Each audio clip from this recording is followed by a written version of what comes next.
belajar apa sih? Nah, ICT pada semester ini kita akan belajar tentang desain grafis.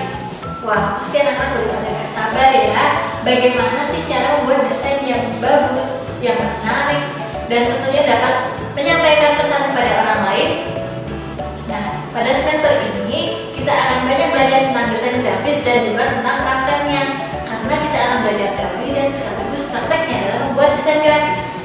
Pada pertemuan pertama kali ini, kita akan belajar terlebih dahulu terkait desain grafis vektor dan bitmap. Apa itu desain grafis vektor dan bitmap? Nah, untuk anak-anak yang sudah penasaran dengan vektor dan bitmap, mari simak penjelasan Bunda. Assalamualaikum warahmatullahi wabarakatuh. Apa kabar anak-anakku? Selamat datang di mata pelajaran ICT.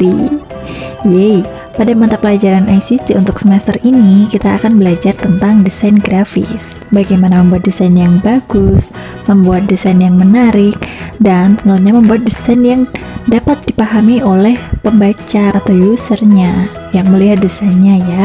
Oke, jadi untuk mata pelajaran ICT ini, khususnya dalam desain grafis, akan ada banyak hal yang kita pelajari, dan tentunya kita juga akan melakukan praktek dalam membuat desainnya. Nah, sebelum melakukan praktek membuat desain, kali ini kita akan belajar dulu tentang apa itu desain vektor dan bitmap. Nah, pasti anak-anak beberapa ada yang sudah pernah mendengarnya ya, atau belum pernah mendengar? Oke, kita semua sama-sama belajar dari awal apa itu vektor dan apa itu bitmap. Oke, jadi vektor, apa itu vektor? Vektor itu adalah sebuah objek yang dibentuk oleh kombinasi hasil dari sebuah titik dan garis. Nah, ini tuh pakai rumus matematika tertentu begitu. Jadi ketika kita membuat garisnya itu bukan dari dot.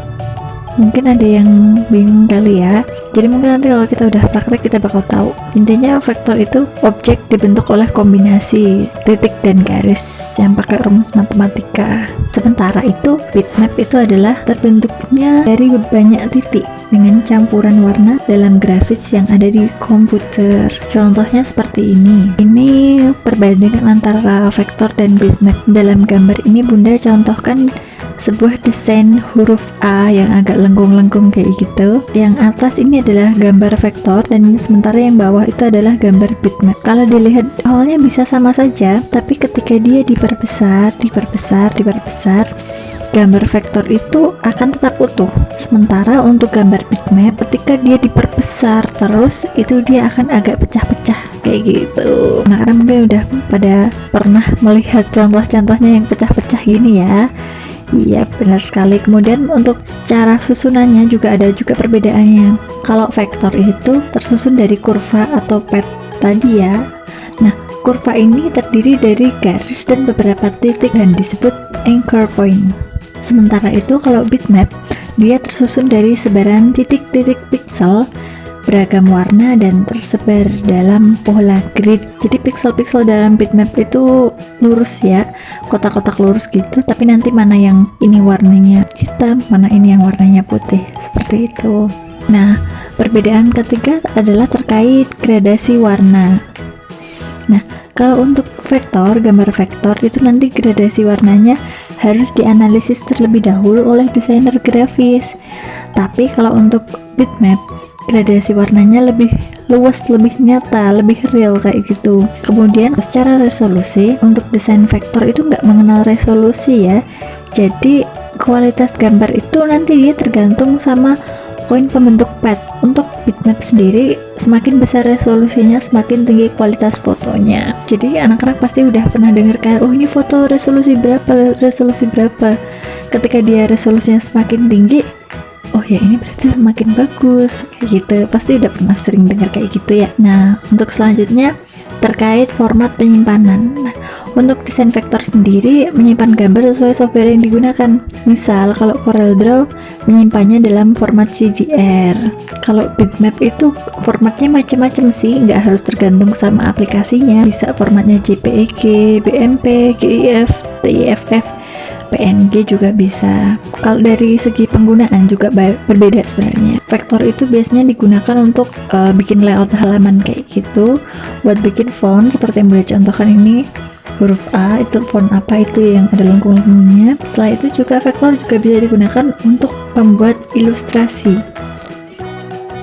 Sementara itu untuk desain bitmap biasanya digunakan dengan gambar-gambar yang ada efek bayangannya atau shading halus kayak gitu.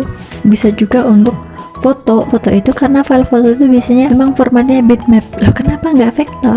Coba sekarang bayangkan, untuk bitmap dan vektor itu gradasinya lebih bagusan di apa? Bagusan bitmap. Jadi kalau misalnya nanti gambar dalam format vektor itu, kalau itu gambarnya mau gambar foto, nanti gradasinya nggak halus gitu. Nah, kalau perbedaan dari ukuran filenya, vektor ini ukuran file yang dihasilkan lumayan kecil, sementara untuk bitmap ini ukuran file yang dihasilkan ya lumayan besar, tapi nggak selalu bisa diperbandingkan semua vektor kecil, semua bitmap besar gitu, enggak ya, tergantung juga desainnya seperti apa. Nah, untuk kualitas grafis sendiri, kualitas grafis vektor itu tidak bergantung dari banyaknya pixel, karena sekali lagi vektor itu tidak mengenal resolusi ya. Sementara untuk desain bitmap, kualitas grafis bergantung dari banyaknya pixel, seberapa pixel kayak gitu. Pixel itu ya titik-titik kecilnya ini. Untuk implementasinya, vektor sering digunakan dalam desain logo, kemudian ilustrasi atau layout majalah. Sementara itu untuk gambar bitmap biasanya digunakan dalam foto-foto atau desain yang mengandung gradasi dan detail warna. Nah, kali ini Bunda punya tantangan buat anak-anak. Aplikasi apa saja yang dapat kita gunakan untuk membuat desain vektor, dan aplikasi apa saja yang dapat kita gunakan untuk membuat desain grafis. Yeay. Bunda tunggu jawabannya di e-learning ya anak-anak. Selamat belajar, selamat mengerjakan. Semangat buat kita semua. Nah, itu tadi penjelasan terkait desain vektor dan bitmap. Apabila anak-anak masih ada yang belum paham, anak-anak bisa mengulang kembali video ini, atau anak-anak juga bisa belajar dari sumber-sumber lain seperti dari internet ataupun dari buku-buku lain.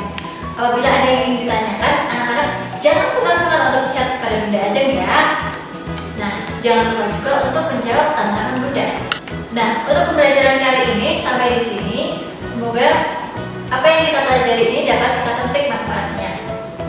Mari kita menutup pelajaran kali ini dengan membaca hamdalah bersama-sama. Alhamdulillahirabbil alamin. Sampai jumpa minggu depan.